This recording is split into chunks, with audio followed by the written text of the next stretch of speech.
एक बार एक किसान की घड़ी कहीं खो गई।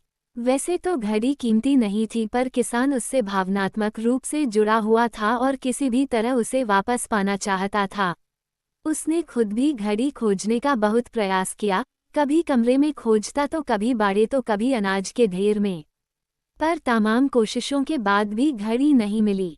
उसने निश्चय किया कि वो इस काम में बच्चों की मदद लेगा और उसने आवाज लगाई, सुनो बच्चों, तुम में से जो कोई भी मेरी खोई घड़ी खोज देगा उसे मैं 100 रुपये इनाम में दूंगा। फिर क्या था, सभी बच्चे जोर शोर से इस काम में लग गए। वे हर जगह की खाक छानने लगे, ऊपर नीचे, बाहर, आंगन में, हर जगह। पर घंटों बीत जाने पर भी घड़ी नहीं मिली।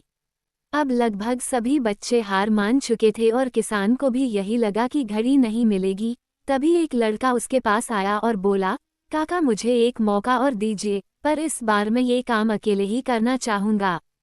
किसान का क्या जा रहा था, उसे तो घड़ी चाहिए थी। उसने तुरंत हाँ कर दी। लड़का एक एक करके घर के कमरों में जाने लगा, और जब वह किसान के शयन कक्ष से निकला तो घड़ी उसके हाथ में थी।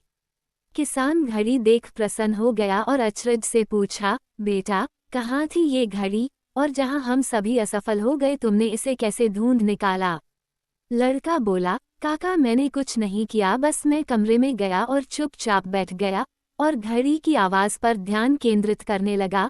कमरे में शांति होने के कारण मुझे घड़ी की टिक टिक सुनाई दे गई, जिससे मैंने उसकी दिशा का अंदाजा लगा लिया और अलमारी के पीछे गिरी ये घड़ी खोज निकाली। फ्रेंड्स, जिस तरह कमरे की शांति घड़ी ढूंढने में मददगार साबित हुई, उसी प्रकार मन की शांति हमें लाइफ की ज़रूरी चीज़ें समझने में मददगार होती है। हर दिन हमें अपने लिए थोड़ा वक्त निकालना चाहिए, जिसमें हम बिल्कुल अकेले हों, जिसमें हम शांति से बैठकर खुद से बात कर सकें और अपने भीतर की आवाज़ को सुन सकें। तभी हम लाइफ को और अच्छे ढंग से जी पाएंगे।